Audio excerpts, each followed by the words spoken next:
구원받은 자의 인생 지침입니다. 이 구원받은 자는 인생의 지침을, 어떤 지침을 가지고 인생을 살아가야 될까 하는 얘기입니다. 오래된 복음성 가운데 이런 찬송이 있습니다. 세상은 평화원하지만 전쟁의 소문도 돌아간다. 이 모든 인간도 고통, 두려움뿐 그 지겨움 끝없네. 그러나 주 여기 계시니 우리가 그 아들 믿을 때에 그의 영으로 하나 돼요. 우리가 아들 믿을 때에 그의 영으로 하나 돼.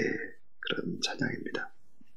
여러분, 세상은 참 다툼과 분열, 전쟁과 테러가 끝이 없습니다. 작은 이스라엘, 이 작은 이스라엘의 가자지구라고 하는 아주 조그만한 곳에서 전쟁이 터졌습니다. 이 가자지구는 몇 명이 살까? 240만 정도가 산다고 해요. 크기가 얼마나 될까? 대구 광역시 정도 된다 그래요. 근데 이제 이 이스라엘과 이 하마스와의 전쟁, 작은 곳의 전쟁이 일어났는데 이 전쟁이 점점 지구촌으로 커져가고 있습니다. 영국 내에 유대인과 또 팔레스타인 사람들이 계속 데모가 또 테러가 일어나고 있죠. 프랑스는 좀 심합니다. 왜냐하면 팔레스타인 사람들이 더 많기 때문입니다. 머리가 아프죠, 아주.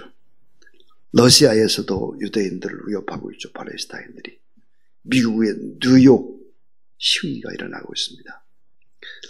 미국의 하버드 대학에서도 또 갈등이, 데모가 일어나고 있죠. 중동 지역이 결국은 미국을 혐오하게 됩니다. 미국과 우리나라가 동맹지간인데, 모처럼 중동 특수를 누리려고 했던 우리나라에 점점 어두움의 그림자가 드리워지고 있죠. 수출 문제, 원유 공급, 여러 가지 어려움을 끼칠 수 있는 것이죠. 그러니까 이 가자지구라는 아주 작은 곳에서 벌어지는 전쟁이 곧 우리의 전쟁이 될 수 있다는 것입니다. 또 우리 좀 생각을 해보면 우리가 여기서 천사 회복 기도하는 것이 꼭 우리만의 기도가 될까? 결코 그렇지 않다는 거예요. 우리가 믿고 기도하고 하나님을 예배하는 것은 결코 작은 것이 아니라 우리가 하나님 앞에 기도할 때 하나님의 공권력이 발동이 된다고 하면 이게 작은 일이 아니죠. 큰 일이 됩니다. 오늘 이 잠언 12장 17절부터 28절의 말씀은 이 구원받은 자가 어떻게 인생을 살아야 될까? 그 지침을 4가지로 요약해서 이야기하고 있습니다. 이 지침도 참 큰 지침입니다. 자, 구원받은 자 인생의 지침 4가지. 여러분, 시편 115편 15절에 보니까 너희는 천지를 지으신 여호와께 뭐라 되어 있느냐? 복을 받은 자로다 그랬어요. 천지를 지으신 여호와 하나님 앞에 우리가 복을 받은 자니까 우리가 작은 자가 아니라 아주 큰 자죠. 계시록 14장 7절을 보니까 하늘과 땅과 바다와 모든 물의 근원을 만드신 이를 경배하라. 우리가 하나님 앞 예배드리는 것이 이게 작은 걸까? 그렇지 않아요. 하늘과 땅과 바다와 물의 근원을 만드신 분, 그분을 만나는 일이니까 이건 작은 일이 아닙니다. 엄청난 일이 되는 거죠. 가자지구의 작은 전쟁 같은데 이 지구촌을 자꾸 들썩들썩거리듯이 하나님을 예배하는 일은 작은 일이 아닙니다. 구원받은 자녀, 복을 받은 자다. 복의 근원과 함께 하기 때문에 우리는 복덩어리가 될 수 있고 우리를 통해서 위대한 일들을 하나님이 행하실 수 있다. 이런 생각을 가지고 우리가 살아야 된다. 자, 구원받은 자의 인생 지침 보겠나? 첫 번째는 진실한 입술로 지혜롭게 말하라입니다. 아주 중요한 말이죠. 진실한 입술로 지혜롭게 말하라. 17절부터 19절까지입니다. 자, 진리를 말하는 자, 지혜로운 이여, 진실한 입술. 자, 여러분, 진실한 말은 다 좋은 말일까? 그렇지 않습니다. 여러분, 진실한 말이 다 좋은 것이 아니에요. 진실한 말 플러스 지혜로움이 같이 가야 합니다. 예를 들어서 여러분, 암 수술 받고 치료 중인데 그분의 얼굴 보고 너무너무 얼굴이 안 됐습니다. 문병원 사람들이 그렇게 얘기한다든지, 너무 힘들어 보인다든지, 눈을 보니까 황달인데 곧 흑달이 올 것 같다든지, 이렇게 진실을 말한다고 해서 이게 여러분 사람을 살리고 위로가 되는 것이 아니잖아요. 진실 플러스 뭐예요? 지혜로움입니다. 자, 과장이나 거짓은 나쁘지만 상황에 맞는 귀한 말은 뭘까요? 지혜로운 말은 뭘까요? 은쟁반의 금사과입니다. 은쟁반의 금사과다 그랬습니다. 경우에 합당한 말이 뭘까? 은쟁반의 금사과. 우리 많이 들어본 잠언의 얘기죠. 가능성과 좋은 점을 좀 부각시키라. 지혜로운 혀는 뭐예요? 생명의 셈이다. 구원과 연결되어 있다는 것이죠. 이 지혜로운 혀가 뭐라 그랬죠? 오늘 본문에 보니까 양약과 같으니라 그랬어요. 18절에 보니까 칼로 찌름같이 함부로 말하는 자가 있거니와 지혜로운 자의 혀는 양약과 같으니라. 양약이 뭡니까? 좋은 약이에요. 치료약이고 보약이 되는 것입니다. 그러니까 말은 무엇입니까? 말은 치유되는 아주 좋은 약이에요. 여러분, 좋은 말을 들어보세요. 마음에 맺혀있던 것이 풀어집니다. 나쁜 말은 어때요? 평생 상처가 되는 거예요. 그러니까 바른 말이라고 해가지고 항상 좋은 말이 아니에요. 지혜로움이 포함되어야 합니다. 진실한 입술로 지혜롭게 말하라 그랬습니다.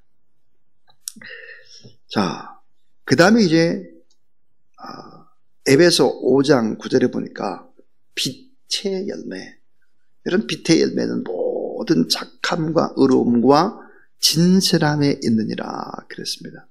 우린 다 빛의 열매를 맺어야 되는데 빛의 열매가 세 가지예요. 자, 모든 착함과 그랬어요. 의로움과 진실함에 있느니라. 여러분, 모든 착함이라는 게 뭐예요? 인간관계. 인간관계 모든 착함으로 하라는 거예요. 자, 의로움 그랬습니다. 의로움은 하나님과의 관계죠. 우리가 하나님 앞에 나올 때 하나님은 어때요? 의로우신 자예요. 그분은 우리의 모든 것들을 다 보고 아세요. 그러니까 그분 앞에 서서는 우리가 늘 우리의 내면의 세계를 하나님 앞에 내려놓고 또 회개하고 다시 회복하고, 그 다음 진실함에 있느니라. 진실함은 무엇입니까? 내가 내 자신과의 관계입니다. 내가 내 자신과의 관계에서 진실하라. 하나님의 관계에서는 의로워라. 모든 사람과는 어때요? 착함. 인간과는 이렇게 하라. 인간은 말을 하는 유일한 동물입니다. 인간이 얼마나 위대합니까? 인간은 하나님의 말씀을 하는 인간입니다. 하나님의 말씀. 최고의 축복이고 최고의 명예고 최고의 기적이 뭡니까? 하나님의 말씀을 말하는 거예요.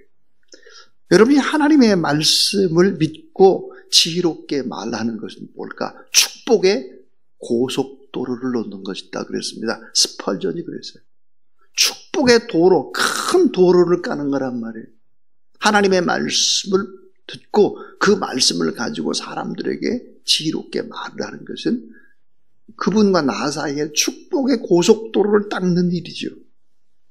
그러니까 이건 엄청난 일인 것입니다. 그래서 진실한 입술로 지혜롭게 말하라 그랬습니다. 진실한 플러스 지혜로움이에요.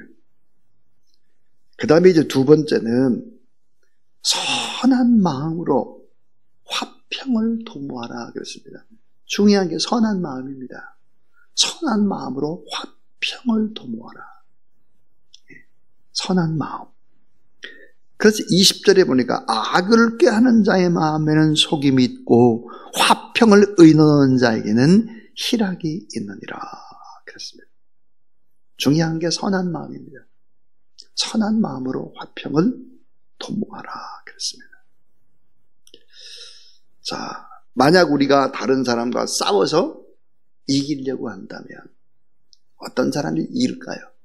예, 싸움 잘하는 사람이 이기죠. 다시 말하면 더 악해지는 사람이 이기는 것입니다. 우리의 마음이 더 악해져야 이길 수 있는 것이죠.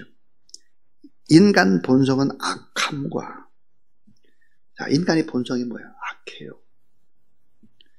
또 하나님의 말씀의 능력을 우리가 안다면 나를 공격하는 사람과 싸워서 이길 필요가 없는 거죠. 싸워서 꼭 이길 필요가 없다. 서로 본질이 다르기 때문에 할 수만 됐다면 상대방의 평에서 한번 생각을 해보고 이해를 하려고 애쓰는 편이 더 좋다는 것입니다. 여러분, 싸움의 분위기에는 귀한 것이 없어요. 싸움은 기쁨을 앗아갑니다. 하나님의 은혜가 고갈됩니다. 내 가치가 더 떨어집니다. 절대로 내게 유익이 되질 않아요. 그러니까 우리는 싸움을 굳이 안 해도 싸움을 싸워주는 분이 있죠. 우리 마음을 아는 분이 있습니다. 하나님은 다 아신다. 하나님이 선악간에 판단하신다. 하나님은 일하신다. 그러니까 우리가 굳이 그렇게 다툼을 하거나 그렇게 할 필요가 없다. 왜? 다 아시고 내 진실을 아시고 나의 기도를 들으시는 하나님 앞에 맡기라. 그래서 뭐예요? 선한 마음으로 화평을 도모하라 그랬습니다. 이 구원받은 자 선한 마음을 가지고 화평을 도모하라 그랬습니다. 여러분, 이 화평이라는 단어, 헬라어로 보면 이 화평이라는 단어는 사실은 에이레네 그랬는데 이게 뭘까? A와 B 사이에 다툼이 있는데 내가 가운데 있는 거예요. 근데 A와 B 사이를 어떻게든 이렇게 화평케 해보려고 이 사람한테 가서 얘기하고 또 이 사람 반대 사람한테 얘기하고 그러다가 이 사람한테 욕먹고 또 저 사람한테 욕먹고 그래서 피투성이가 되다. 에이레네입니다. 화평을 이루는 것이 뭐예요? 쉬운 것은 아니다 그 말이에요. 하나님과 우리 사이에 화평을 이루신 예수 그리스도 십자가죠. 그러니까 선한 마음으로 우리가 조금 아프고 손해를 보더라도 화평을 도모하라 하는 것입니다.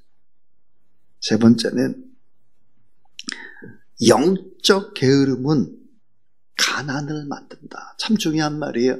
영적인 게으름은 가난을 만든다. 부지런하라 이 말이에요. 여러분, 영적인 게으름, 하나님 앞에 예배드리고 기도하고 말씀을 보고 찬송하고 이런 영적 게으름, 이거 잘 안 하면 가난을 만든다는 거예요. 부지런하라는 거죠.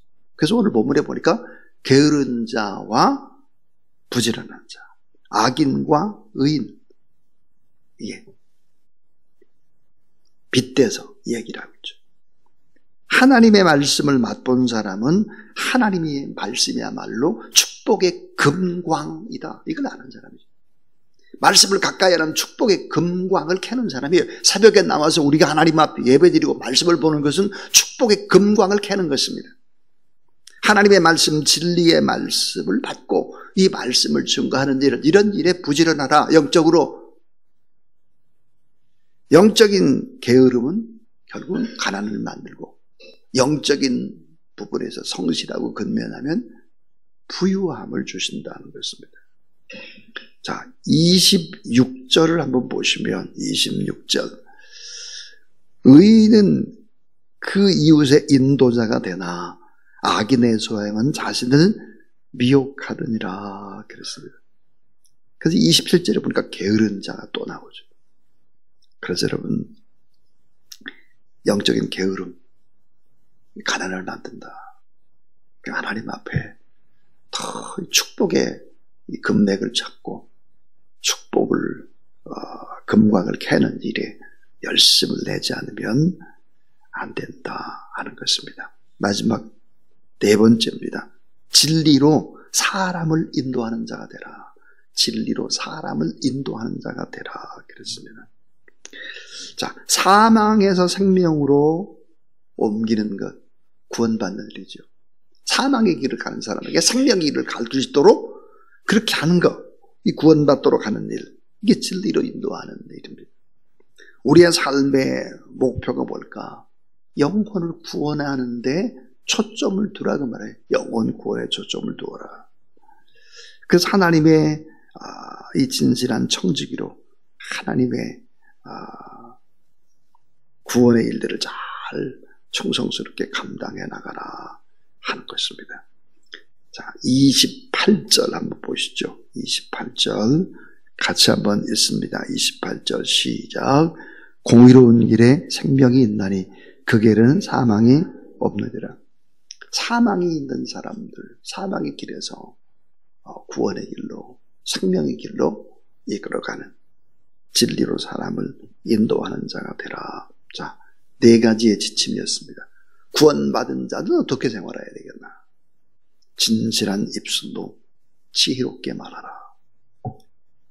또 하나는 선한 마음으로 화평을 도모해라. 조금 화평을 도모한다고 하는 것은 이 사람에게도 저 사람에게도 좋은 소리를 못 듣는 손해보는 일 같은데 이게 손해보는 일이 결코 아니다는 거죠. 영적 게으름은 가난을 만든다. 그래서 영적으로 깨어있고 부지런해야 한다 하는 얘기. 진리로 사람을 인도하는데 인생의 목표를 두라 하는 것입니다. 진리로. 죽어가는 영혼을 살리는 일, 사망에 있는 영혼들을 생명의 길로 이끌고 그래서 영원한 진리의 길로 사람들을 인도하는 그런 전도자의 삶들을 인생의 목표로 두라 그랬습니다. 자, 오늘 구원받은 인생의 지침 4가지였습니다. 우리 202장 하나님 앞에 찬양을 드리겠습니다.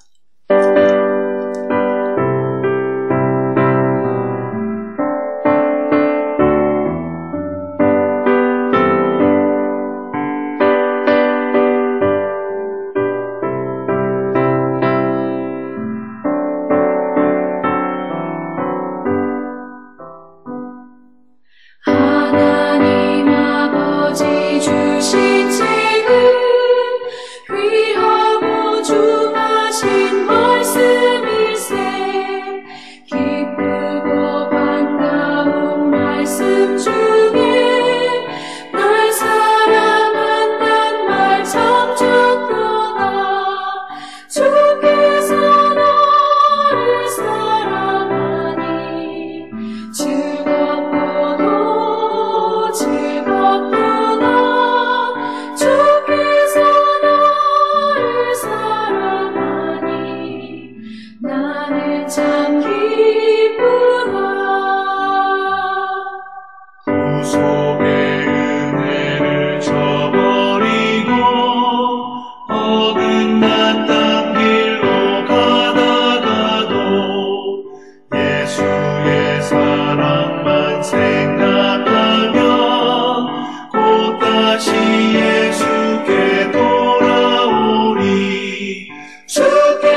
이제는 우리에게 구원받은 하나님의 사람들에게 참된 진리의 길 걸어갈 수 있도록 인생의 지침을 우리에게 허락하신 우리 구주 예수 그리스도 무한하신 은혜와 하나님의 사랑과 성령의 거룩한 역사가 오늘 이 새벽에도 나와 하나님 앞에 기도하고 또 전상 회복 기도로 하나님 앞에 기도하는 모든 종들 머리 위에 우리의 기도 제목 가운데 이제로부터 영원토록 함께 하옵시기를 간절히 축원하옵나이다. 아멘.